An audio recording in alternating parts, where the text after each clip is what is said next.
Good evening and welcome to A Moment with Mo. I wanted to jump on today and talk to you really quick about total forgiveness. I recently spent some time with I Read Book Club. That was a book that they were reading, and I had the opportunity to speak briefly with them about total forgiveness. And firstly, when we talk about total forgiveness, we have to know what is total forgiveness. It is when you know someone has wronged you, and at the same time being in a place, as in Luke 23 and 24, in a moment where you can go to God as a friend on behalf of another friend from the depths of your heart and say, Father, forgive them, for they know not what they are doing. Forgive them because they don't know what they're doing to me. Now, years ago, I was young, way much younger, 30-something years ago, and at this particular time I was pregnant, and there was an incident that occurred where my older brother had taken my car without me knowing it. To me, I consider that as, that he had stolen the car. Now, even though my father had bought him a car, he liked the car that I had. I was so angry with him that I confronted him and I threatened him that I would send him to jail for stealing from me. Soon after that, he went to jail, and after hearing myself recite over and over what he had done to me and how I felt, I was able to let it go and visit him in jail with my newborn daughter. I offered him a new start to come in to live with me and to start fresh in a new city and time. Now, I have to admit to you that it took some time. It took me getting over my own self-pity to be able to totally forgive him. But I was able to do it. Now imagine for a moment what it would be like if you finally let go of all of that anger that you have towards your mother, your father, your aunt, your uncle, your relatives. Imagine what it would feel like to run into them and not feel your blood pressure rise, or feel like you want to go run and hide or avoid the conversation. What would it feel like to have that sibling who abused you in the past sitting right in front of you, and you being able to express compassion and forgiveness towards them? Well, today I came on the line to tell you that it's possible. I've done it in my own life, and there are many others who have endured unbelievable circumstances. Now, in the book Total Forgiveness, we find in chapter 2 that Joseph and his brothers are in a similar situation. Joseph is the favorite son of his father and the chosen one by God. Joseph goes on a trip with his brothers at his father's request and finds himself in a situation. He finds himself being betrayed by his very own brothers and sold as a slave. Joseph finds his way out of this situation and lands a job in the home of Potiphar, only to have Potiphar's wife lust after him and lie on him. This caused him to then be thrown in prison. Joseph later was brought out of the prison to interpret a dream for the Pharaoh and became the next in charge. Now, while he was leading during the time of a famine, about 22 years later, his brothers presented to him looking for food in Egypt. They didn't recognize Joseph, but Joseph recognized them. Now, instead of punishing them, Joseph wept. He embraced them, he fed them, and he pledged to care for them for life. Joseph demonstrated total forgiveness. Joseph had many offenders. He had much to be bitter about, much to be upset about, and much to forgive. His brothers sold him into slavery. Potiphar's wife lied on him. Potiphar threw him in the prison over a lie. The guards punished him.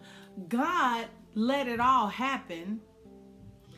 Himself, being upset with himself for not walking in love and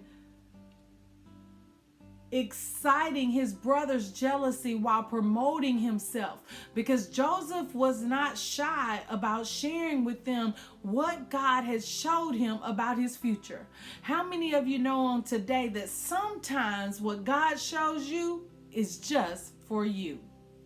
But in Joseph's process, he allowed 7 things to flourish in his heart. And he was able to forgive. He was able to display total forgiveness. When we do these 7 things, then we have become love. In Corinthians 13:5, it says, love keeps no records of wrongs. Love is not self-seeking. Can you see Joseph in the prison full of self-pity, self-righteousness, knowing and believing that he had done no wrong to his brother, to Potiphar's wife, to Potiphar, or to the Lord? But yet he was sold as a slave, he was lied on, and he was thrown in prison. Now, these twin sins that we see in this scenario, in most cases where we are harboring unforgiveness, is self-pity and self-righteousness. These twin sins overtake us as we sit in unforgiveness.